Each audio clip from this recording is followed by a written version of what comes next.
அன்பார்ந்த கடவுள் டிவி நேயர்களுக்கு இதயங்கலந்த வணக்கத்தை கிருஷ்ணராஜகோபாலன் அறிவித்துக் கொள்கிறேன். இந்த ஆவணி மாதம், குரோதி வருடம் ஆவணி மாதம் நிலவை எப்படி இருக்குன்னு பார்க்கணும். ராசி பலனை பார்க்கறதுக்கு முன்னாடி அதற்குரிய கிரக நிலைவுகளை பார்க்கும்போது மனசு திருப்தியாக இருக்குது. சனீஸ்வரர் எப்போதும் போல வக்கரம், வேறு யாரும் வக்கரம் கிடையாது. கிரக நிலைவுகளை பொறுத்து இந்த ஆவணி 10ஆம் தேதி உங்களுக்கு அந்த இருக்கக்கூடிய அந்த செவ்வாய் நகருவார். அதே மாதிரி சுக்கிராச்சாரியார் நகருவார். சுக்கிராச்சாரியாருக்கு இடம் உங்களுக்கு பொறுத்த வரைக்கும் கன்னியில் இருப்பார், கன்னிக்கு போவார். தற்போது அங்கே மாமணினால சூரியனும் சுக்கிரனும் சிம்மராசியில் இருப்பாங்க.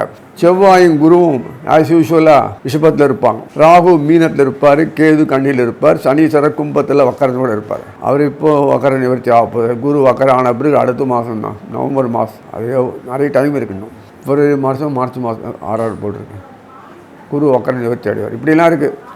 அதாவது சில மாதங்கள் நம்மளால் ஒரு நாள் 2 நாள் இருந்தாலும் நம்மளால் தாக்கு பிடிக்க முடியல. மாத கணக்காக இவன் மாற்றி முக்கியமாக சனி குருவெல்லாம் வக்கரமே ஆகக்கூடாது. நம்ம இருக்கிற லட்சணத்துக்கு எல்லாம் ஆயிடுச்சுன்னா நம்ம ஒரு வேளை சாப்பாடுக்கு திண்டாட்டம். ஆனால் அந்த மாதிரி நம்ம நாட்டில் எப்படியா இருந்தாலும் நமக்கு கடைசி நல்லதாக இருக்கும், ஒரு பிரச்சனை இருக்காது. வெளி வட்டாரத்தில் பிரச்சனைகள் நிறைய இருக்குன்னு தான் மூக்க நுழைக்காதீங்க. உங்கள் சொத்து பத்திரமா உங்கள்ட்ட இருக்கும். உங்கள் சொத்து வருமானம், ஜீவனம், வியாபாரம் எல்லாம் அது நல்லா நடக்கும். பயப்பட வேண்டாம். யாரோ இதுக்கோ இது சண்டை போட்டுருப்பாங்க, போவாங்க, சம்பாதிச்சுப்பாங்கன்னு நம்ம மூக்க நுழைக்க வேண்டாம். ஏன்னா ஆவணி மாதம் வரைக்கும் நல்லாயிருக்கும். ஆவணி தாண்டினோன்னு குரு வக்கரம் ஆகிடுவார். இதுக்கே சனீஸ்வரம் வக்கரம். அது சனீஸ்வரம் வக்கரம் முடிஞ்சாது, அப்புறம் குரு வக்கரமாலாம் இல்லை. 2 பேர் ஆகும்போது என்ன ஆகுது, நேர்மையான வியாபாரங்கள்லாம் தழுகிழ போகும். இப்போதைக்கு நமக்கு இல்லை. அது புரட்டாசி மாதம் வரும்போது பார்த்துக்கலாம். இந்த மாதம் ஃபுல்லாக வெரி சென்ட்ரல் வீசக்கூடிய அருமையான காலமாக இருக்குது. வர வேடிங்க ஆடி மாதம் காற்றடிக்கணும். அது என்ன காற்றடிச்சுன்னு தெரியல. ஆவணி மாதத்தில் வரக்கூடியது ரொம்ப அருமையான காலம். திருமணம் பார்த்துக்கூடிய காலம். காற்றும் எல்லாம் இருக்கும், நன்னாக இருக்கும். மழை இருக்கும், வெயில் இருக்கும், சோகமாக இருக்கும். நல்ல விருத்திக்கு நிறைய வரும். உணவுப் பொருட்கள் நல்ல திருப்தி, என்னென்ன உண்டோ நன்னாக இருக்கும். வியாபாரங்கள் சிறப்பாக நடக்கும். தெளிவான சிந்தனை இருக்கும். சிந்தனையில் தெளிவு இருக்கும்.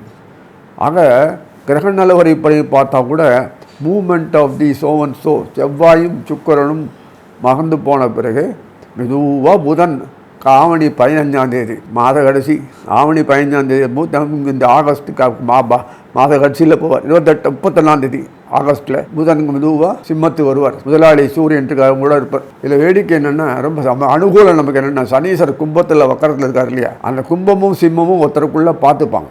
கிரகம் சனீஸ்வரர், சுக்கிரன், சூரியன், சனீஸ்வரன், சூரியன், புதன். அழகா இந்த குரு செவ்வாய் ஒரு யோகம். அங்கேருந்து பார்க்கும்போது கண்ணி பார்ப்பாங்க. கண்ணியில் பார்த்த போகும்போது ஒரே நாளில் செவ்வாய் மிதுனத்துக்கு போவார். அதே நாளில் கம்ப்ளீட் சுக்கிரன் கன்னிக்கு வருவார். ஏன் எப்படின்னா, ராகு கேது உட்காந்துருப்பார். கேதுவோட சுக்கிரன் உட்கார்ந்தா என்ன ஆகும் தெரியுமா உங்களுக்கு? ஒன்றாகாது, மசம் தான் இருப்பாங்க. அதே மாதிரி அந்த செவ்வாயை பார்க்கும்போது தான் என்ன தூங்கிட்டு இருக்கேன்னு ஒரு இன்ஸ்ட்ருமெண்டேஷன் கொடுப்பான், த்ரிஃப்ட்டு. அப்போ தான் கேது மூச்சுன்னு அப்படியா அப்படின்னு பார்க்கும். ஸோ இதை மாதிரிலாம் ஒரு கிரகநாதர்கள் இப்படி இருக்காராங்கன்றதுக்காக வேண்டி நம்ம ஒதுங்கி போக முடியாது. எல்லாம் இங்கே ப்ரோக்ராம் பண்ணியிருக்கு. அதனால் அது பிரகாரம் நம்ம இயங்க முடியும். அதுக்காக ஸ்லக்கிஷ்னஸ் இருக்கும். அப்படி கலைகள் ஆர்வம் இருந்தாலும், எல்லாத்துலையும் நல்லா இருந்தாலும், விருப்பம் இருந்தாலும் திகட்டி போயிடும். எல்லாம் ஒரு அலட்சிய பாவம் என்ன பெரிய இருக்க போகுது. இது மாதிரி கேது கொடுக்கும்.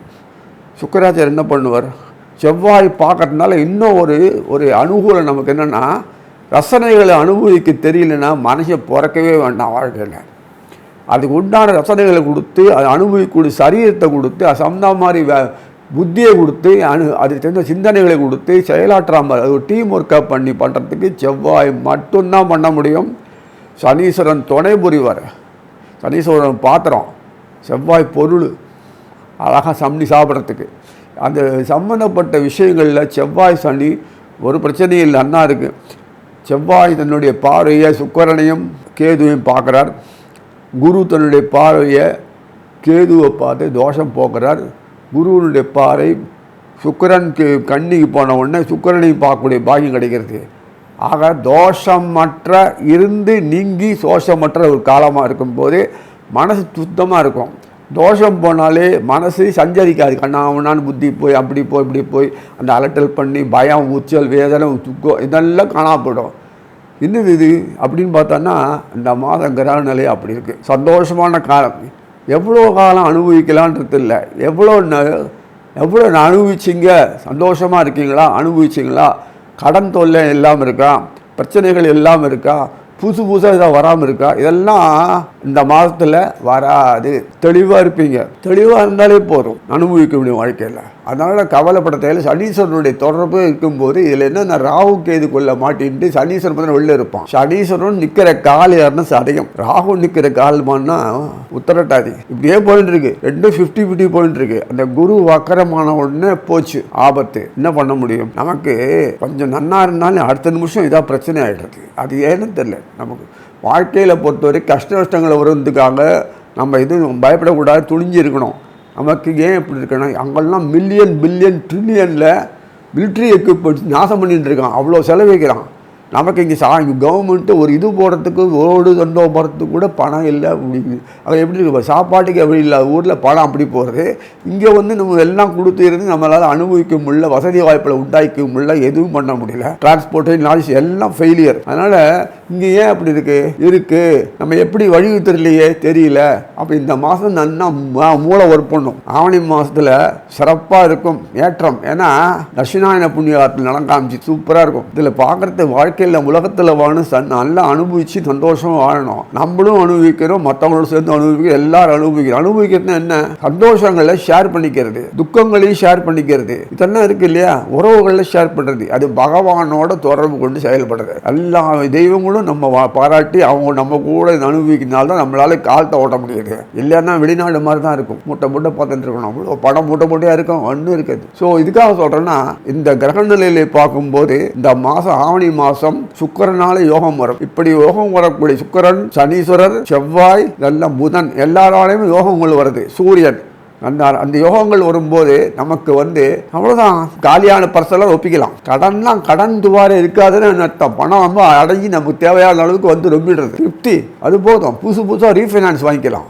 நமக்கு எப்போதுமே கடன் பற்றி பயப்படுறதே கிடையாது. ரொட்டேஷனுக்கு பணம் வந்தால் போதும். அப்படி தான் நம்ம பெரும்பாலும் பிஸ்னஸ் பண்ணலாம் இருப்போம். அதனால் இந்த விதமான பார்க்கும்போது கிரகநிலை நன்னா இருக்கிறதுனால இந்த மாதிரி நன்னா இருக்கிறதுக்கு சொல்கிறேன்னா ஆரோக்கியமாக இருப்பீங்க. மனசில் தெம்பு தெளிம்பு சந்தோஷம் வந்ததுனால உடம்பு நார்மலாகிடும். இது எல்லாருக்கும் தெரியும் நினைக்கிறேன். அதனால் விபத்துகள் குறைச்சலாக இருக்கும். தேவையற்ற சஞ்சலமான புத்தி போய் போய் குடும்பத்தை பிரிக்காது. திருமண உறவுகள் நன்னா இருக்கும். ஹஸ்பண்ட் ஒய்ஃப் ரிலேஷன் நல்லா இருக்கும், ஃபாதர் ரிலேஷன் நல்லா இருக்கும், குழந்தைகள் ரிலேஷன் நல்லா இருக்கும், எஜுகேஷன் நல்லா இருக்கும், எல்லாம் நல்லா இருக்கும். தேவையில்லாத விஷயத்தில் யாரும் தலையிடாத இருந்தாலே போதும். சரி, இன்னைக்கு ஒவ்வொரு ராசியினுடைய பலன்களை பார்ப்போம். அதிசயம் நிகழ்த்தும் யட்சினி, கருங்குட்டி, ஜின் போன்ற அனைத்து தெய்வங்களையும் கண்ணில் காண்பித்து பேச வைத்து கொடுக்கப்படும். அதோடு செய்வினை ஏவல் பிரச்சனைகளில் இருந்து முழுவதும் விடுபட, செய்தவர்களுக்கே திருப்பிவிட, கணவன் மனைவி பிரச்சனை விலகி ஒன்று சேர, தவறான உறவில் இருந்து விடுபட, தொழில் வியாபாரத்தில் வெற்றி கொடி நாட்ட, குடும்பத்தில் ஒற்றுமை மேலோங்க, சகல ஐஸ்வர்யங்களையும் பெற்று பெருவாழ்வு வாழ உடனே தொடர்பு கொள்ளுங்கள். ஜெயா டிவி புகழ் மேல்மருவத்தூர் ஞானகுரு அவர்களை. அன்பார்ந்த மிதுன ராசி நேயர்களே, மிதுனம் புதன் உபயராசி. முதலில் ஞாபகம் வச்சுக்கோங்க, உபயராசி. மற்ற ராசிகளுக்கும் உபயராசிக்கு என்ன வேறுபாடுனா, உபயராசி ஃபுல்லாகவே வியாபாரம் சம்பாதிக்கிறது, சந்தோஷமான வாழ்க்கை அனுப்புகிறது, மேலே மேலே சம்பாதிச்சுட்டே போகிறது. மிதனம் கன்னி இருக்கிறத வச்சு சந்தோஷம் வாழ்ந்துட்டு மேலும் பூர்ணமாக நிறைவு வாழ்கிறது தனுசும் மீனம். இந்த ரெண்டுமே இந்த உபயராசிகளில் பொறுத்தவரைக்கும் இப்படி அமைப்பு வச்சுருக்கு. ஏன்னா அதுக்குள்ளே தான் மற்ற ரெண்டும் அடங்கும். சனீஸ்வரர் எப்போதுமே உழைப்பாளி தான். என்றைக்குமே உழைப்பாளி பணக்காரன் ஆக முடியாது. பணம் நிறைய பணக்காரன் கோடீஸ்வரன் ஆகிறான்னா அதை பிறகு உழைப்பை நிறுத்திடுவான். உழைப்பு நின்று போச்சுன்னா அவன் பணக்காரன். ஏன் அப்படி சொல்கிறேன், குறையா சொல்கிறேன்னு வச்சுக்காதீங்க. அந்த பணத்தை கொடுக்க மாட்டான். சனீஸ்வரனுக்கு எப்போதுமே உழைச்சிட்டே இருக்கணும்னு சொல்ல அமைப்பு தான். அதனால தான் தர்ம கர்மத்துக்கு ரிஷபத்துக்கு போட்டிருந்தாங்க. மிதுனத்துக்கு வந்து என்ன பார்த்தோன்னா அந்த 8ஆம் வீட்டு அதிகம் 9ஆம் அதிகாரம். வியாபாரிகளுக்கு எப்போதுமே பற்றாக்குறையை உண்டாக்கிட்டே இருந்தால் தான் வேறு வழியில் சம்பாதிக்க முடியும். எப்படி பாருங்க, நிறைய இருந்துச்சுன்னா உன்னையவன் தீர்ந்த மாட்டான். டிமாண்ட், ஆர்டிஃபிஷியல் டிமாண்ட் கிரியேட் பண்ணிட்டே இருக்கணும். அதுக்கு மேலே வந்து ஐச்சிரு மேலே டிமாண்ட் பண்ணு. இப்படி தான் பிஸ்னஸ்ஸு. அதில் வந்து 8ஆம் வீடு கொடுத்துருக்கு சனீசனுக்கு, மிதுனத்துக்கு, பிஸ்னஸ் மேனு. அதே மாதிரி அந்த கன்னிக்கு 5ஆம் வீடு கொடுத்தா விட 6ஆம் வீடு கொடுத்துருக்கு பாருங்கள். இவாளுக்கு மட்டும் அப்படி தமாஷா இல்லது, பயங்கர ஒரு ப்ரோக்ராம் தான் அது. நம்ம யாரும் கேட்குறதெல்லாம். ஸோ அந்த மிதுனத்தை பொறுத்த வரைக்கும் வியாபாரம் பிரமாதமாக இருக்கும் இந்த மாதம். அந்த சம்பந்தப்பட்ட மிதுனத்தில் பொறுத்த வரைக்கும் அந்த ஆவணி 10ஆம் தேதி வாக்கில் அந்த செவ்வாய் வந்துடுவார். தானத்தில் மிதுனத்தில் உட்காந்துருவார். அங்கேருந்து மிதுனத்து 4ஆம் வீட்டில் கன்னி வீட்டில் உட்காந்து கேதுவை பார்ப்பார். செவ்வாய் சுக்கிரனும் பார்த்துருவார். ஒரே நாளில் 2 பேரும் இடம் மாறுறாங்க. குருவோட சுக்கிரன் செவ்வாய் இருந்து பார்த்து எல்லாத்தையும் சிம்மத்தில் வீரியஸ்தான வீட்டில் சிம்ம சூரியனும் சுக்கிரனும் ஒரு தடவை நல்லா பார்த்து அனுபவிச்சுட்டு ஆவணி 10ஆம் தேதி வரைக்கும் நல்லா அனுபவிப்பாங்க. உங்களுக்கு பெரிய யோகம்தான். 3ஆம் வீட்டில் சூரியனும் சுக்கிரனும் இருக்கிறது பூர்வ புண்ணியாதிபதி ஐனசைன போகத்தானே இருக்குது. அப்படின்னா இப்படின்னா அப்படி. இப்போ தான் சொல்லி முடித்தேன். கிரியேட்டிவிட்டின்னு பேர். கிரியேட்டிவிட்டி இருந்துகிட்டே இருந்தால் தான் நம்மளுடைய நம்ம எஸ்டாப்ளிஷ் பண்ணிக்க முடியும். இது வியாபாரிகள் தந்திரம். அது பயங்கர பிஸ்னஸ் மேக்னிடியூட் எல்லாமே சம்பாதிக்கலாம். ஏன்னா அங்கே இருக்க நட்சத்திரமே அப்படி தான். மிருகசீஷம், திருவாதிரை, புனர்பூசம். நல்லா வெறும்னு செவ்வாய் ஆற்றலாக இருந்தால் போய்தான் கிடையாது. அதை எப்படி யூட்டிலைஸ் பண்ணணும் மேக்னெட்டிக் ஃபோர்ஸ் ராகுவுக்கு தெரியும். அதே மாதிரி எப்படி அது பணம் கை கணக்காட்டு நல்லபடியாக வர கொடுக்கணுன்றது புனர்பூசம் குருக்கு தெரியும். எவ்வளோ இருக்குது, நிறைய தகுந்த மாதிரி தான் வச்சுருக்காங்க. அதனால் இந்த மிதுனத்தை பொறுத்த வரைக்கும் ரெட்டை வாழ்க்கை சொல்லக்கூடாது. ரெட்டை வாழ்க்கைன்றான் அதெல்லாம் ஒன்றும் கிடையாது. லைஃப் ஸ்மூத்தாக இருக்கணும். கல்யாணம் பண்ணிக்கிறதுன்றது பொறுத்த வரைக்கும், குடும்பம் நடத்துறதை பொறுத்த வரைக்கும் எல்லாருக்குமே உண்டு. அந்த அவங்க தள்ளி போட்டுப்பாங்க. தனக்கு ஏற்ற மாதிரி வரணும்னு காலம் தள்ளி போய்கிட்டு இருக்காங்க. இவங்களாம் க்ரியேட்டிவிட்டி தான். அப்படி இருந்தாலும் ஆணும் பொண்ணு இந்த வீட்டில் ஒன்று தான். இப்போ அது வந்து புரிஞ்சுட்டு இருப்பாங்க. அதனால் இது நம்ம டீம் ஒர்க்காக பண்ணணும், குடும்ப விருத்திக்கு வரணும். காலம் தண்ணி போனால் குழந்தை குட்டியெல்லாம் பெற்றாலும் அது வளர்ச்சி யார் பார்க்குறது, அவங்கள ஆளுக்கு இல்லை நொஞ்சு போனால் அவங்க காலத்தில் அவங்களே திருமணம் மட்டும் உண்டான வழிகளே பண்ணிப்பாங்க. அதனால் இந்த மாதம் சிறப்பான மாதத்தில் இருக்கும். பீஸ்ஃபுல் அமைதியான ஒரு இயக்கக்கூடிய மாதம், சுறுசுறுப்பாக இருக்கிற மாதம். தேக வலு நன்னா இருக்கும், ஆரோக்கியம் கூடும், அமைதி இருக்கும், புத்தி நன்னா ஒர்க் பண்ணும், குழப்பம் இருக்காது, தெளிவான சிந்தனை இருக்கும். வியாபார நோக்கத்துக்கு தகுந்த மாதிரி டீம் ஒர்க்கை பிஸ்னஸ் மேன் ஒரு தகுந்த மாதிரி செயல்படுவாங்க. இதெல்லாம் இருக்குது. எதிர்பார்த்த இனங்கள் அனுகூலம் ஆகும். அதனால் அந்த வியாதி நோய் நொடி அது எல்லாத்துலேயும் இருந்தால் கூட உங்களை கவ்வாது. எப்போதும் போல் ஸ்மூத்தாக தான் போகும். அதனால் இதை நம்ம சொல்லணும் அவசியம் இல்லை. அருமையான மாதம், ஒரு குறையும் இல்லை. அது மட்டும் 9ஆம் வீட்டில் சனீஸ்வரர் உட்கார்ந்துருக்கார். பாக்யாதிபதி அழகாக உட்காந்து வக்கரமானாலும் ராகுனுடைய காலில் நிற்கிறார். சிறப்பாக செயல்படுவார். அதே சமயத்தில் அவருக்கு சனீஸ்வரன் காலில் செய்யப்படுறார் ராகு. ஒரு பிரச்சனையும் இல்லை. எப்போதுமே கேந்திரத்தில் உட்கார்ந்தான்னா கிரகங்கள் யோகத்தை கொடுக்கும். அந்த மிதுனத்தில் இருக்கிறதுலேருந்து 4ஆம் வீட்டில் அழகாக பாருங்கள், உபயராசி தான். கன்னியில் கேதுவும் சுக்கிரனும் உட்கார்ந்துருப்பாங்க. சனீஸ்வரன் பாக்கியத்தில் உட்கார்ந்துருக்கிறார். அது பாக்கியத்தில் உட்கார்ந்து 3ஆம் வீட்டில் உட்கார்ந்து சூரியனையும் சுக்கிரனையும் பார்த்தார். இப்படி பாருங்கள், பலம் வந்துடுறான். வக்கரமான பலம் போய்டுறது சனீஸ்வரனுக்கு. சுக்கராட்சி எதுக்கே பலம் கிடையாது. இதில் சிம்மத்தில் உட்காரும்போது சூரியனுக்கு வாழ்ந்தனால பலம் வந்தது, சூரியனுக்கு வாழ்ந்தனால சனிக்கும் பலம் வந்தது. அந்த யோகங்கள் சப்தமாக இருக்கிறதுனால யோகங்கள் உண்டாகிறது. நிறைய இருக்குது. நிறைய விஷயங்களில் உங்களுக்கு வந்து வக்கரமான யோகம் வராது இல்லை, யோகங்கள் வரும், அனுபவிக்க முடியாது. அதை மாற்றி செயல்படுத்துகிறார். அதனால் அந்த இதில் குருவனுடைய பார்வை கண்ணியில் விழறதுனால அடியோடு தோஷம் போய்டுறது. எப்படி பாருங்க, கேது தான் எல்லாம் தோஷம் பொதுவாக அது தன்னை வச்சுருக்காரு. ஆனால் மிதுனத்தை பொறுத்த வரைக்கும் வியாபார தந்திரம் உள்ள மிதுனத்தை பொறுத்த வரைக்கும் புதன் சம்மந்தப்பட்ட விஷயத்தில் அழகாக கடகத்துலேருந்து மெதுவாக மாதம் 31/8 சிம்மத்துக்கு போகிறார். பாருங்கள், மூன்றாம் வீட்டில் சூரியனோடு சேர்றாரு. எல்லாம் பிளான் இம்ப்ளிமெண்ட் பண்ண பிறகு அழகாக போய் உட்காந்துட்டு அழகாக எஸ்டாப்ளிஷ் பண்ணி ஜம்முன்னு இந்த மாதம் கோடீஸ்வரம் ஆகலைன்னா அசிங்கம். அஸ்ட்ராலஜி அசிங்கம் தான். பார்த்து சத்தமாக பண்ணிக்கோங்க. கை காலில் ஆட்டி உட்காந்துருந்தீங்கன்னா யூ ஆர் லூசர். ஆப்பர்ச்சுனிட்டி கொடுக்குறான் பாருங்க உங்களுக்கு சந்தோஷம். ஏன்னா வெளியில் எல்லாம் 0 ஆகிடுது. வெளியில் 0 ஆகிடுதுன்னா எங்கே பார்த்துட்டு இருப்பான். உங்கள் சான்ஸ் தான். வியாபாரிகள், வெளிநாட்டு வியாபாரிகள் தந்திரம் நமக்கு கிடையாது. அவங்க போடுற இன்வெஸ்ட்மெண்ட்டோ இங்கே பண்ணவும் முடியாது. அந்த அளவுக்கு ரிஸ்க் எடுத்துக்கவும் மாட்டோம். நம்ம கவர்மெண்ட்டை பற்றி தெரியும் அரசியல், அதனால் நம்ம ரிஸ்க் எடுத்துக்கவே மாட்டோம். இதெல்லாம் இருக்கும்போது நம்ம வெளிநாட்டில் அந்த அளவுக்கு பணம் போட்டு ஆளெல்லாம் 0 ஆனால் அப்புறம் நம்ம ராஜ்யம்தான் நமக்கு சுற்றிக்கிற. என்ஜாய், நல்லா சம்பாதிங்க, நல்லா இருங்க. வீடு வாசல்லாம் நல்லா வாங்கி கட்டிக்கலாம். இங்கே சம்பாதிக்கிறவளத்தை வீடெல்லாம் வாங்க முடியாது. வெளியில் சம்பாதிச்சா வீடு வாங்கணும். அப்படி தான் இருக்குது. ஆஃபர்லாம் கொடுக்குறான். அப்படி தான். நல்ல ஆப்பர்ச்சுனிட்டி வரும்போது பயன்படுத்திக்கிறது நல்லது. இந்த ஆப்பர்ச்சுனிட்டி நிறைய இருக்குது. ஏதோ வியாபாரம் பண்ணுறோம் போகிறோம் அப்படி சொல்கிறதெல்லாம் வாய்ச்செலவு பேசிக்கலாம். செயலில் காட்டி இப்போது சம்பாதிக்கக்கூடிய இந்த மாதத்தில் வியாபார நோக்க தந்திரங்கள்லாம் தெரிஞ்சு புத்தியில் அந்த வேலை செஞ்சது நமக்கு தெரியும். வியாபார நோக்கத்தில் இருக்கக்கூடிய அவங்க நல்ல ஆப்பர்ச்சுனிட்டி. ஆவணி மாதத்தில் மிதுனத்துக்கு ஸ்பெஷல் என்னென்னா களத்திரம் சொல்லக்கூடியது குரு. அவர் அரிணசேன பூவத்தில் உட்கார்ந்துட்டு உங்கள் சுகஸ்தானத்தை பார்க்குறார். சுகஸ்தானத்தை குரு பட்டாலே போதும், எல்லா விதமான தோஷம் போயிடும்.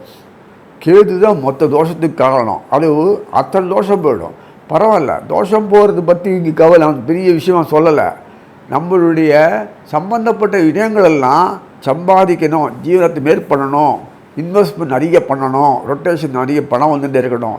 இதெல்லாம் வரும்போது தடைகள் இருக்கக்கூடாது, இம்மி இருக்கக்கூடாது, கர்மங்களால் உபாதைகள் இருக்கக்கூடாது. இது கர்ம உபாதையே இருக்காது. ஆஸ்பத்திரி போட்டு செலவுகள்லாம் இப்போ செலவு வச்சுட்டு எப்படா மேலே போகலாம் வந்துட்டு இருப்பான். மண்ணோட நல்லா ஆயிரத்தி வீடு வந்துடுவார். ஒரு செலவும் இருக்காது. ஆரோக்கியம் தெம்பாயிடும். எல்லாத்துக்கும் வியாதியெல்லாம் இருக்கிற இடமே காணாமல் போடும். பிஸ்னஸ் மேனை டாக்டர்களுக்கெல்லாம் செலவு இல்லை வச்சுக்காதீங்க. புதுசாக வியாதிகளை உண்டாக்குறதுக்கு ஒரு டெண்டன்சி வருது இப்போது. அதனால் வியாதியை உண்டாக்குறதுக்கு வழியை பண்ணி சம்பாதிக்கிறதுக்கு வழியை பண்ணி அதுக்கு நோய் மருந்து மெடிசன்ஸ்லாம் பண்ணுறதுக்கு எல்லாத்துக்கும் ஒரு வழியை வச்சுருக்காரு. அது நம்மளை தாக்காது, பயப்பட வேண்டாம். எல்லாருக்கும் வழி இருக்குது. அந்த நாட்டில் வில்லங்கமே எல்லாம் நல்லா ஆகிடும்னா இதுக்கு அட்வொகேட்டில் விக்கிலி மாஸ்தா போலீஸ் கேஸு அது ஒரு பக்கம் ரசனை இருந்தாலும் உங்களை பாதிக்காது. எத்தனை தில்லுமுள்ளு பிரச்சனைகள் இருந்தாலும் நம்மிடத்தில் தொட்ட அண்டாது. இது ஒன்றும் இல்லை. நமக்கு எப்போதும் வியாபார நோக்கத்தோடு இருக்கும்போது எப்படிலாம் பண்ணால் 4 காசு வரும்ன்றது அது இம்ப்ளிமெண்ட் பண்ணக்கூடிய ஒரு அருமையான ஒரு காலம். சரி, களத்திரம் பார்த்தும்போது அந்த களத்திரமாக இருக்கக்கூடிய குரு அழகாக அயனசேன போரில் உட்கார்ந்துருக்காரு. குரு அயனசேன போரத்தில் நன்னா உட்காரலாம். கூடிய செவ்வாய் உட்கார்ந்துருக்காரு. செவ்வாய் நமக்கு பொறுத்த வரைக்கும் 6ஆம் வீட்டு அதிகாரி, லாபஸ்தானாதிபதி. மிதுனத்துக்கு தாராளமாக உட்காரலாம். மிதுனத்தில் கடனை போட்டது வியாபாரம் பண்ண முடியாது. ரொட்டேஷன் நிறைய பண்ணணும். கடன் உபாதி இருக்காது. ரொட்டேஷன் பண்ண நான் தப்பாக வந்துட்டு காமிக்கிறது, இண்டிகேட் பண்ணுறது. அவரே ஜென்மத்தில் வந்து தன்னுடைய 4ஆம் பாறையில் பார்க்குறாரு. தென்ன இருக்குல்ல. அதே மாதிரி அவருடைய சிறப்பான செய்கை பலமற்றிருந்து பலமாகிடுறாரு. இந்த பலமற்றிருந்து பலமாறுதுன்றது பெரிய யோகம். அது குருனுடைய பாறை எப்போ கேதுவோ பார்த்தாலும் சரி, செவ்வாய் தன்னுடைய 4ஆம் பாறையில் பார்த்துன்னா கூடிய சுக்கரனை பார்த்தோன்னா பலம் வந்துடுது. 2 நீச்சர்களும் சேர்ந்து பலம். சுக்கரன் நீச்ச கண்டியில் இவர் பார்த்தோன்னே பலம் வந்துடுது 4ஆம் பாறையில். அது பெரிய நீச்சபங்கர யோகத்தில் பெரிய இது உட்டதப்புடி அப்படி சொல்லக்கூடிய ஒரு அமைப்பில் யோகங்கள் சித்தித்து உங்களை பொறுத்த வரைக்கும் ஒரு பெரிய இண்டஸ்ட்ரியை ஸ்தாபனமில்லை, அமால்கமேஷன் அப்படி அளவுக்கு போயிடும் சொல்லி வாழ்த்து அமைகிறேன். கடவுள் அருள் டிவியை பார்த்தமைக்க நன்றிகள். மேலும் இது போன்ற தகவல்களை தெரிந்து கொள்ள கடவுள் அருள் டிவியை சப்ஸ்கிரைப் செய்யுங்கள். மறக்காமல் பெல் ஐக்கானை கிளிக் செய்யுங்கள். அதிசயம் நிகழ்த்தும் யட்சினி கருங்குட்டி ஜின் போன்ற அனைத்து தெய்வங்களையும் கண்ணில் காண்பித்து பேச வைத்து கொடுக்கப்படும். அதோடு செய்வினை ஏவல் பிரச்சனைகளில் இருந்து முழுவதும் விடுபட, செய்தவர்களுக்கே திருப்பிவிட, கணவன் மனைவி பிரச்சனை விலகி ஒன்று சேர, தவறான உறவில் இருந்து விடுபட, தொழில் வியாபாரத்தில் வெற்றி கொடி நாட்ட, குடும்பத்தில் ஒற்றுமை மேலோங்க, சகல ஐஸ்வர்யங்களையும் பெற்று பெருவாழ்வு வாழ உடனே தொடர்பு கொள்ளுங்கள். ஜெயா டிவி புகழ் மேல்மருவத்தூர் ஞானகுரு அவர்களை.